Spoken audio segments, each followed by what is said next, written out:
Ultra Instinct. Ultra Instinct is a divine technique that even gods of destruction take millions of years to master. It's a state where the body reacts automatically, without thought. Goku achieved it while fighting Jiren in the Tournament of Power. After the spirit bomb exploded on him, his hair turned silver, his eyes turned silver, and a blue-white aura pulses around him. Every part of his body moves independently, dodging and attacking without conscious command. Speed and power multiply astronomically. Ultra Instinct placed Goku above the gods of destruction. He surpassed Jiren as the strongest mortal across all 12 universes. Barris, the god of destruction, admitted he still hasn't mastered Ultra Instinct completely. Wise, on the other hand, lives permanently in that state. Goku, a mortal, reached divine territory. Every movement is perfect, efficient, unstoppable. However, Toriyama and Toyotaro inflated the power scale once again. They created Ultra Instinct Sign, mastered Ultra Instinct, True Ultra Instinct. Granola and Gas reached equivalent power level. Broly matched Goku without any formal training. Gohan Beast surpassed everyone through a random power-up. Ultra Instinct was special for about 10 chapters, then it became a commodity. Transformations lost their impact because they appear in every arc. There's still debate over whether Ultra Instinct is truly a transformation or merely a temporary state of mind achieved by the user. What do you think? Is it a transformation? Or does Super Saiyan Blue remain Goku's strongest form? Share your thoughts below.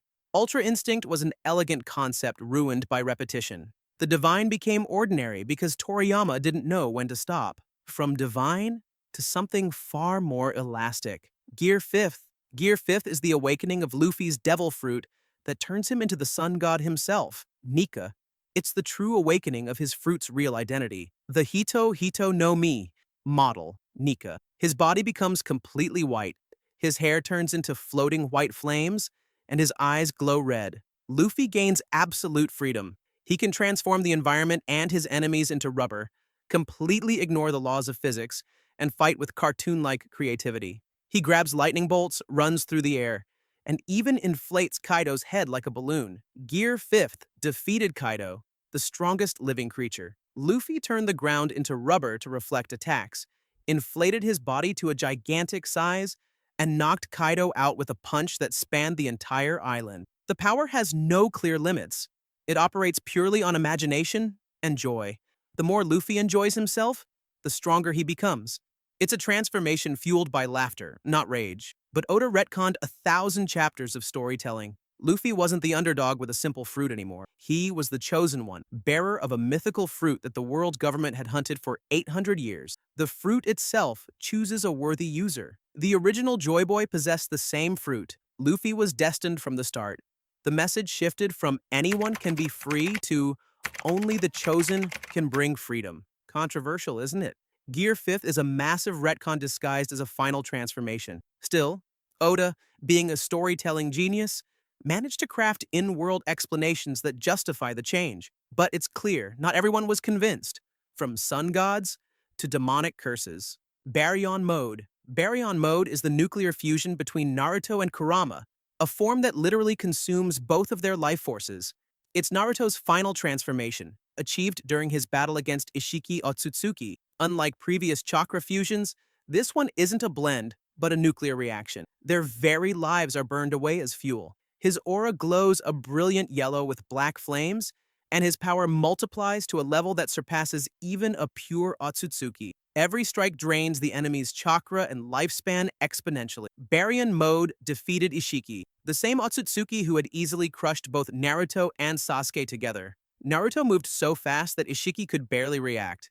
Each punch shortened Ishiki's remaining lifespan. He only had 2 days to find a new host. Naruto forced him to burn through his remaining time until he died of accelerated aging. It was a victory of endurance, not sheer destruction.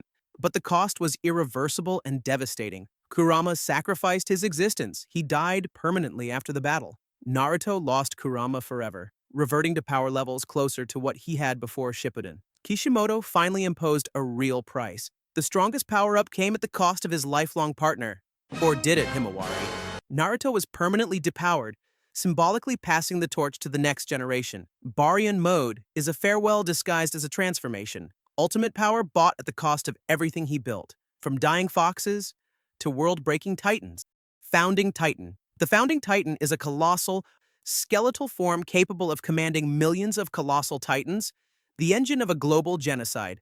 Eren Yeager possesses 4 titans: the attack, founding, warhammer, and a partial fragment of the colossal. The founding titan is his true form, a towering, bone-like giant stretching hundreds of meters tall, with exposed ribs extending for miles. Through the paths, a metaphysical realm connecting all Eldians across time, Eren can control every Titan and Eldian in existence. He used this power to trigger the rumbling, awakening millions of Wall Titans and ordering them to trample 80% of humanity. The founding Titan reshaped reality itself. Eren removed the Titan's ability to transform, freed all Eldians from Ymir's curse, and temporarily erased his allies' memory. He commanded the powers of past Titans, including the Warhammer and Beast, simultaneously. He fought the entire world alone, facing aircraft, cannons, thunder spears, and other Titan shifters, nearly achieving total victory. But Isayama introduced an unresolved temporal paradox. The attack Titan can see the future, meaning Eren always knew he would cause the rumbling, and that Mikasa would be the one to kill him. He manipulated Grisha, Kruger, and every major event through the paths. Did Eren ever have free will? Or was he bound by perfect knowledge of his destiny? The story never offers a clear answer. The narrative collapses into its own philosophical weight. The founding Titan embodies narrative determinism. Eren didn't become a god. He always was one, orchestrating his own past from the start. From genocide to something far more personal, Adult Gone. Adult Gone is one of the most terrifying transformations in all of shonen anime, a form born from the complete sacrifice of the future for power in the present. Gon Freaksus made an end vow. I sacrifice everything, all potential, all future, all life I have left, for the power to kill you now. Instantly, Gon aged into the adult form he would have reached after decades of training. His body became massively muscular, his hair grew wild and towering, and his aura turned pitch black and suffocating. His power rivaled Meruem, the Chimera Ant King, and the strongest being in the world at that time. Adult Gon obliterated Neferpitou in seconds. P2, a royal guard strong enough to threaten even Netero, was utterly annihilated. Gon tore off P2's arm, crushed her skull, and pulverized her body. An execution, not a fight. Killua, Gon's closest friend, was horrified. He didn't recognize Gon anymore, and what stood before him was pure, destructive rage. This transformation was powered entirely by absolute hatred, but the price was exact and irreversible. Gon fell into a vegetative coma. His nen vanished completely. Killua had to use Nanika's wish, a cosmic-level wish-granting ability, to save his life. And even then, Gon permanently lost his ability to generate nen. After 140 chapters of building strength, he destroyed everything in 5 minutes. Togashi never handed out a free power-up. Every ounce of strength came with devastating consequences. Adult Gon is trauma-made flesh, ultimate power at the cost of everything that truly matters, from irreversible sacrifice to demonic masks. Hollowfication. Complete Hollowfication with the merged hollow form is the unstable fusion of all of Ichigo Kurosaki's powers, Soul Reaper, Quincy, Hollow, and Fullbringer, into one being. Ichigo's most powerful state merges his inner hollow, white, with his Quincy heritage, long horns, a full mask, glowing golden eyes, and 4 ethereal wings. In this form, Ichigo rivals Yuwak, the progenitor of the Quincy and the being who absorbed the Soul King. His speed and destructive power multiply to such an extent that even Aizen cannot sense his Reiatsu. The Horn of Salvation allowed Ichigo to cut Yuwak, literally slicing through the future that Yuwak had rewritten. Yuwak could alter any future where he died, effectively making himself invincible. But Ichigo, empowered by the fused might of every race within him, became the only being capable of killing him, even if only temporarily. Each strike tore through dimensions and alternate realities. However, Kubo repeatedly retconned Ichigo's origin. The Hollow wasn't a true Hollow. At first, it was said to be a manifestation of his Quincy powers. Later, it was a fragment of the Soul King. Then it became White, a hollow experiment created by Aizen. The rules shifted 3 times. In trying to make Ichigo special, Kubo ended up creating a narrative Frankenstein, coherence sacrificed for visual spectacle. Hollowfication is pure cool factor over consistency, an iconic form born from layers of patchwork lore, from souls to cursed energy. Domain expansion and Sukuna's vessel. Yuji Itadori with full access to Sukuna's powers is a terrifying fusion of brute strength, surgical cutting techniques, and absolute territorial dominance. Yuji began as Sukuna's vessel, the king of curses. with no abilities of his own. But after intense training and consuming more of Sukuna's fingers, he awakened Sukuna's innate techniques, cleave and dismantle, invisible slashes that adapt to the toughness of their target. He can even open Sukuna's domain expansion, Malevolent Shrine, which spans 200 meters and slices everything within into microscopic pieces. With Sukuna's full power, Yuji defeated Mahito, survived against Choso, and even fought Yuta. Sukuna's domain expansion has no barrier, allowing it to manifest freely in open space and making escape impossible. Every cut is a sure hit, automatically adjusting its force to the target's resistance. It's not a battle, it's an indiscriminate massacre, reducing everything in range to minced flesh. But Yuji's control is never complete. Sukuna takes over whenever he wishes, forcing Yuji to fight against his own allies. Yuji made a binding condition. If he ever kills someone while under Sukuna's control, he will die instantly. The power isn't his. It's borrowed from a demon who despises him. Every time Yuji uses it, Sukuna grows stronger, inching closer to full resurrection. Sukuna's power is a double-edged sword. The stronger Yuji becomes, the closer he gets to losing himself forever. From demons to alchemy, Philosopher's Stone bypass. Edward Elric has no physical transformation. His evolution is intellectual. After confronting truth, the entity that represents universal knowledge, and losing his ability to perform alchemy, Edward ultimately regains power through pure understanding. He can transmute matter without alchemical circles. Just by clapping his hands and touching the material, he instantly comprehends molecular structure and reshapes it with perfect precision. Edward defeated Father using nothing more than basic alchemy combined with superior intellect. While Father wielded the Philosopher's Stone, granting him infinite energy, Edward triumphed through creativity and insight, turning coal into iron, building walls to block attacks, and using medical alchemy mid-battle to heal his wounds.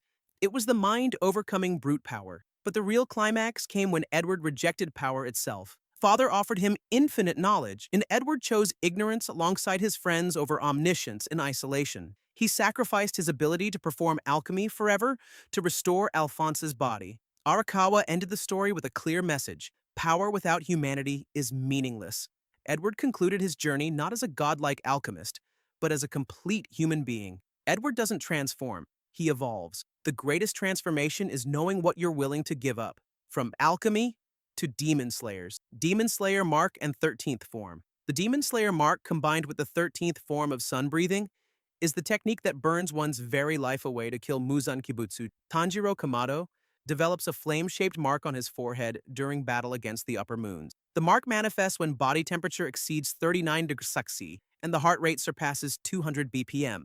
Conditions under which a normal human should already be dead. When paired with the 13th form, a continuous sequence of all 12 sun-breathing forms performed without pause, Tanjiro transcends human limits entirely. The Demon Slayer, Mark plus 13th form, allowed Tanjiro to wound Muzan, the progenitor of all demons who had survived for 1,000 years. Tanjiro severed Muzan's neck multiple times, forcing him into constant regeneration until exhaustion took over. The 13th form mirrors the movement of the sun, eternal, unceasing motion, with each technique flowing seamlessly into the next. Tanjiro fought until his muscles tore and his bones shattered, burning himself out in the process. But the cost is devastating. Those who awaken the Demon Slayer Mark die before reaching the age of 25. Their bodies literally burn through life at an accelerated rate. Every Hashira of the Sengoku era who bore the mark died young. Only Yoriichi Tsugikuni, the creator of sun breathing, was the lone exception, living into his 80s, a miracle of endurance. Gotouge upheld this harsh rule. Power always has a price. Tanjiro is only 16, and his clock is already ticking. The Demon Slayer Mark is strength with an expiration date. You gain the power to win today, but lose the years you would have lived tomorrow. You've just witnessed 9 transformations that defined anime protagonists, from Ultra Instinct, a divine state turned commodity, to Adult Gone, a form that exacts a price as steep as the power it grants. Some transformations come with brutal costs, like the Demon Slayer Mark or Baryon Mode. Others are nearly free, like Ultra Instinct and Gear 5th. The greatest transformation isn't the one that changes how a character looks, it's the one that changes who they are inside. If you enjoyed this video, don't forget to leave a like and tell us in the comments. Which transformation would you choose knowing its real cost? And before you go, don't miss our next video. It's going to be insane. Thanks for watching and see you next time.